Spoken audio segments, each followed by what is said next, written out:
अवैस दिल्ली का बहुत बड़ा आलिम, बहुत बड़ा हदीस का उस्ताद, तरीके पाकिस्तान के जुर्म में उनकी जवान बेटी हिंदू उठा के ले गए।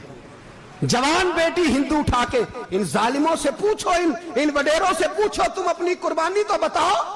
तुम्हारे वालिदैन तो बैठे हुए थे अंग्रेज के कदमों में, तुम तो जूते साफ करने वाली कौम हो, यहाँ हुक्मरान बन गए। मौलाना अमीरुद्दीन की जवान बेटी ले गए। और हजरत के पास लोग आए, मुझे बताओ बेटियों की तकलीफ कितनी बड़ी होती है। सीना जख्मों से छलनी हो गया। और जब मौलाना नईमुद्दीन साहब ताज़ियत के लिए पहुंचे तो हजरत को सीने से लगा के कहने लगे, फिक्र ना कीजिएगा, कोई बात नहीं।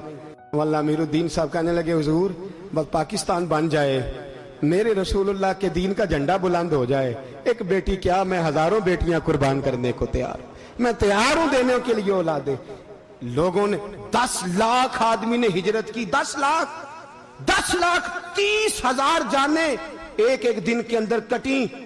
लोगों के खूनों के ऊपर बना हुआ ये मुल्क, और इसके अंदर कभी कोई गद्दार आके बैठ जाता है, कभी कोई मक्कार आके बैठ जाता है, कभी कोई अय्याश आके बैठ जाता है, कभी बच्चे कत्ल होते हैं, कभी बच्चियों की इज्जतें लुटती हैं, कहीं 71 जनाजे इकट्ठे होते हैं। जालिमों को शर्म तक नहीं आती। हम किसी आइन को नहीं मानते, किसी कानून को नहीं मानते, हम मानते हैं उस पाकिस्तान को जिस पाकिस्तान में एक तरफ अल्लाह का कुरान हो और दूसरी जानब मोहम्मद मुस्तफा का फरमान हो। हमें किसी तीसरी चीज की जरूरत हो?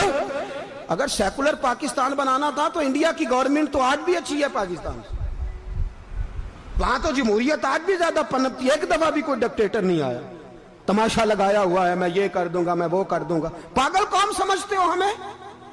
बेवकूफों का मुल्क है, जो तुम्हारे जी में आता कहते जाते हो, जो जिसके मन में आता है वो कहते जाते हो। सुनो, इस्लाम किस तरह की खिलाफत चाहता है। अमीरुल मोमिनीन खलीफतुल मुस्लिमीन हजरत उमर फारूक। सुनो हुकूमत किसको कहते हैं।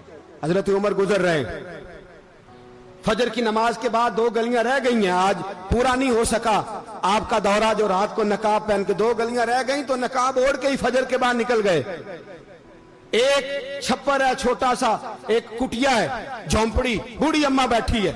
उमर फारूक गुजरने लगे, बूढ़ी को परेशान देखा, अम्मा जी इजाजत हो तो अंदर आ जाऊं। बूढ़ी कहने लगी, चल दौड़ जा, अपना काम कर, क्यों इजाजत दूं? तेरी मेहरबानी अम्मा, आने दो। क्या दौड़ जा? तेरी मेहरबानी अम्मा, गुजारिश है, चलो आ जाओ। हज़रत उमर फारूक फरमाया करते थे, मैंने उस औरत से आइन सीखा है, आइन, मैंने उससे कानून सीखा है, उस बूढ़ी औरत से। अंदर आ गए उमर फारूक। अम्मा क्या परेशानी है, क्या बात? अम्मा कहने लगी, खामद इंतकाल कर गया, औलाद अल्लाह ने दी कोई नहीं, मैं गरीब हूं, 3 दिन से रोटी नहीं खाई, 25 दिनार का कर्जा चढ़ गया है, मुझे उमर फारूक से बड़ी शिकायत है। उसने मेरा हाल ही नहीं पूछा। हजरत उमर कहते थे, मुझे उसने दस्तूर और आइन सिखाया। कहने लगे, शिकवा है, उमर आया ही नहीं। हजरत उमर कहने लगे, अम्मा उमर को क्या पता कि तू इस हाल में है। अम्मा दस्तूर बयान करती है, अम्मा जमहूरियत का ऐलान करती है, कहती है नहीं पता उमर को, तो उमर से कहो छोड़ दे हुकूमत, उसके हवाले करे जो खबर रख सकता है, ना इधर उधर की तू बात कर। ये बता के काफिला क्यों लुटा, मुझे रहजनों से गरज नहीं, तेरी रहबरी का सवाल है। उमर से कहो छोड़े हुकूमत, उसको दे जो पता रख सकता है। हजरत सैयदना नाफे फरमाते हैं, जिसके सामने किसरा और रूम के बादशाह कांपा करते थे, मैंने उस उमर को बूढ़ी अम्मा के सामने कांपते हुए देखा है। राशा तारी है उमर फारूक पर। दौड़े गए, 25 दिनार लाए, राशन रख के लाए, रोटियां पकाई, बूढ़ी अम्मा को खिलाई। कहने लगे, अम्मा 25 दिनार ले ले और चल, गलती हो गई, उमर को माफ कर दे। अम्मा बोली, बोल के कहने लगी, मैं नहीं माफ करती, मैं तो पक्का फालू, बस गिरने वाली हूं, एक दफा कब्र में जा लेने दे, मेरे रसूल आएंगे तो मैं उमर की शिकायत करूं।